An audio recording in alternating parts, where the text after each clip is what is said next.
Hey guys, Winter here of course, and today we're discussing a very interesting Des Moines game. Unfortunately, I had to mute the audio because my division mate in Yamato there was too much swearing going on, unfortunately. Yeah, I had to mute it. I tried working around it, but there was too much points where you just get muted audio then unmuted audio. So I hope that no sound is okay for some guys. If not, I can try and work around, but unfortunately, I don't have the software to do it without constant editing, click out of the audio. So, yeah, anyway, that will have to do. So, Des Moines again. I've been covered Des Moines a couple times already. I've got so many good games in this boat. It's very difficult not to just try and feature them all. But this is a particular standout game I thought was very interesting. Now, central position with an island cover with Des Moines is the perfect position for Des Moines. You want to get into yourself at a static capture position. At least what I'd recommend is how I recommend to play the American heavy cruisers. Is find a position where the enemy have to go and hold that position for dear life. If you hold a static position like this middle cap here, I'm defending the B. I can shoot into C. I can shoot into A. Sorry, I can't really shoot into C very well, but I can if they push too much into it. This is a bit of a risky shot. I was thinking I would be safe, but the Minotaur is spotting me, even though the battleships aren't, because they're not in the firing range, but a little bit risky. Very ballsy start off there, shooting the Minotaur, but hey, it's the Minotaur. You pretty much want to shoot at all times, because the DPM it can do is pretty scary, just like the Des Moines, except it's a different sort of region. Yeah, so a central position like this, when you're covering the cap, and you're really taking advantage of your island cover, and just making sure that anything that comes in your gun sights has to deal with you for a long time. Like this Kagero, I radared him here, we're just going to pop him here, and we're just going to make sure we punish him as much as we can. We're not going to necessarily kill him because he's going to back up behind the island, but I think the radar was worth it. It disincentivized him from capping. He's backed up, he's retreated, he may even leave the cap with his, I've definitely threatened the Kagero. Also, it lets our team know where he is. Trying to take that shot on Minotaur, maybe I can lark over the island, but no such luck. We do get a little bit there, but not a Citadel, just a pen over pen, but hey, every little bit of damage helps indeed. But yeah, this sort of position is good, so it means you can hold this position and your enemy has to run into your guns, and it's very difficult to unroute a Des Moines, shall I say. Problem is though, my team are straight up all behind me, and no one's contesting the C cap, no one's even fighting for it. None of the enemy team are. They've just got two Conquerors and a Bismarck, I believe, on the right hand side. And again, it's not exactly an easy thing to push into, but there is certainly tools. Minotaur overextends just a tad, and you can see the power of this position. If he wants to do something, he wants to maybe push into the base, support his DD in capturing B. DD's captured B, but he's just overextended. That's simple, he's already out, and we're going to take some shots virtually while we retreat back behind our island of safety. And this is what I recommend you do with Des Moines. We're just trying to make sure this game is 100% a win. We're just doing what we can. So we switch to the HE on the Richelieu. At this range and at that angle, it's unlikely we're going to get two substantial AP hits. This is Des Moines though, so we probably could, but I'd rather play it safe and get the burning damage here. That's 2 fires on Richelieu. See if we could just keep adding up that damage. That's 3 fires on Richelieu. It looks like he's got that triple fire skill. I could be wrong. I did switch to AP because that was 3 fires. That was more than enough. He did have it. He is also giving a bit broadside, but I did switch back to HE. Just a little bit of lapse timing there, but hey, honestly, getting the fire on would be pretty good. So we fire 1 shell of HE, we fire 2 actually. Hey, sometimes you want to fire. And then we're going to switch back to AP because he's giving the flat broadside. And that is really, the damage doesn't seem like much, but the fact that you're firing so quickly, it really adds up. I've done 34k plus to occur first in a matter of minutes. It's insane. Just with the AP. Really, realistically, if you're firing HE in this boat, it's only if you're in really bad circumstances for shots. Like this Conqueror here, I could be firing AP, and I probably should be actually. But the HE is good for getting fires. He's pretty far away. He's about one to me, which I mean I can hit the superstructure, but getting accurate shots at that sort of range might be a little bit of bother. So I'd rather just play it safe and get what I can done with the HE. Get a fire, get some damage tick, make it manage damage control. Maybe the team behind me can do a bit more work and maybe set him on fire again. I know it's a Conqueror and he's got a very good heal, but damage is damage, and we really need to get pieces off the board. So at the minute we're just stacking him down, and this is again the power of this position. I can't stress this enough. We could just keep firing here. We're under a little bit of threat there, but we're using the island cover to just try and disengage and reduce our health loss as much as possible. Des Moines is a fragile boat when it comes to Conquer HE, but pretty much everything is fragile when it comes to Conquer HE. Conquer EP is especially much more deadly actually, because 16-inch guns overmatch the Des Moines. Not the Des Moines deck armor, which is indeed 30, but it does overmatch a fair amount. I need to be careful of that.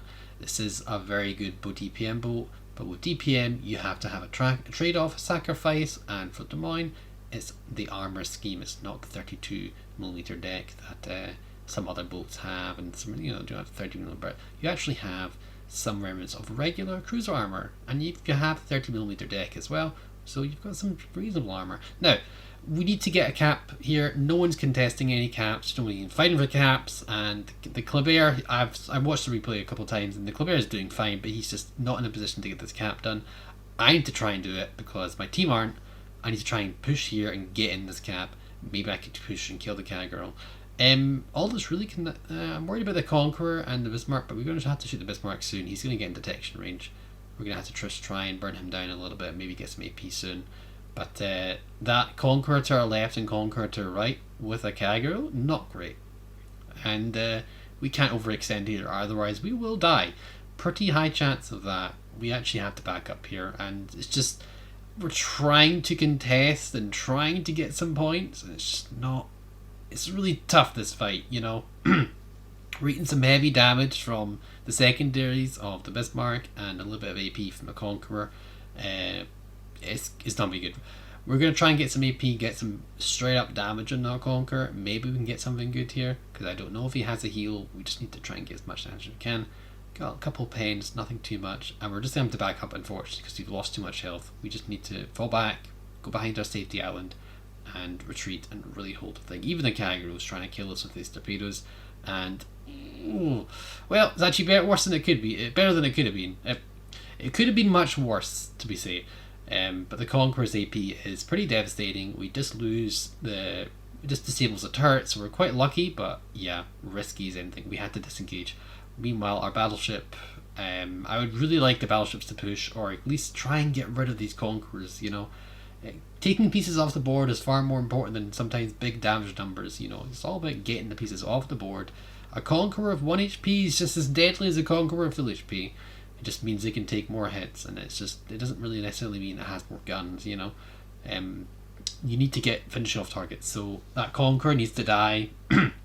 That Bismarck needs to die. That Kagero needs to die. I mean, they all need to die, of course, in order to win the game, but these boats need to get finished off. You need to try and focus what you can, because when you've got too many targets and you're spreading your fires out, it's great for damage, but it's not great for getting the results. Unfortunately, our battleship does die to the Kagero that was spotted. We did have spotted him earlier, so that was a little bit unfortunate, but hey, this is how it goes. Basically we need to just never need to get rid of this Conqueror, because if we don't get rid of him, this Conqueror now, he's got a good chance he will heal, and we know ourselves that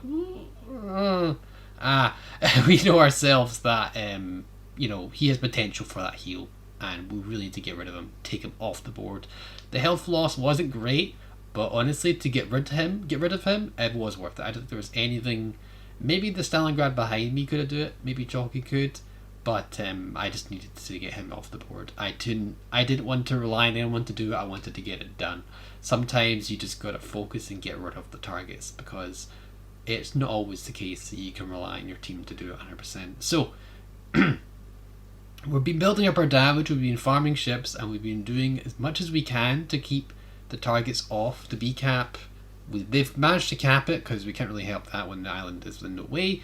But we've tried to do what we can to try and just weather the storm in this cap and do what we can to just basically survive and get as much DPM out, because that's what the Des Moines is good at. It's great at dishing out the damage, and that's really what we need to do. Worcester is harassing us from quite far range, actually pretty much exceeding our range, so we can't actually do anything about it. But Worcester at range is very, very floaty shells. and we can basically not really too worry about too much because it should be relatively easy to dodge. I'm really worried about this Conqueror. If he takes a pot shot at us, he could pretty much take us out of the game.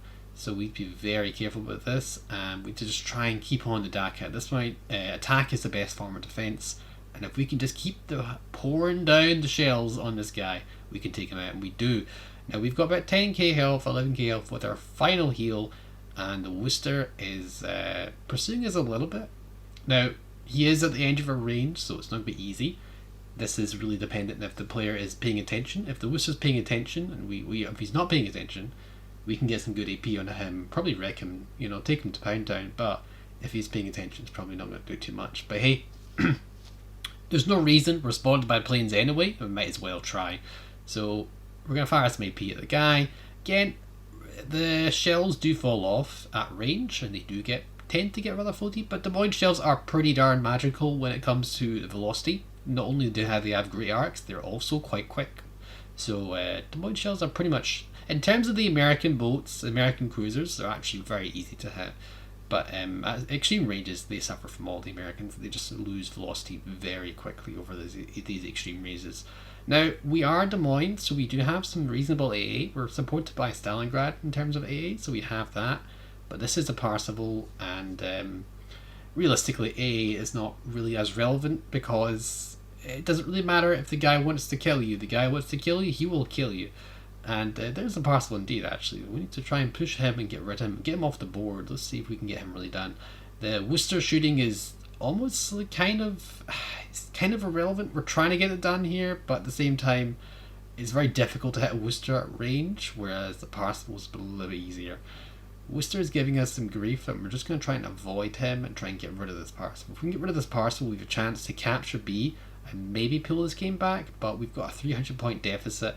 Killing the carrier and getting the B cap would be probably the best play of the best play that I can think of at least. So we did what we could to damage the carrier, but unfortunately he does go dark. He pops in for a little bit, but there was pretty much an island difference there. We can't do too much.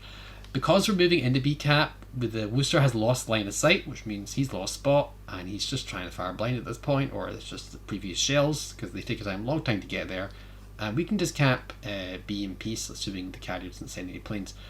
What do we know? A surprise gearing pops up, but I think the gearing has missed the memo that this is a Des Moines, and DPM is its middle name, and its first name, and its surname, and its middle name. It's just, yeah. So we've got him lit up on permanently by sonar, whereas he has no idea what we've done.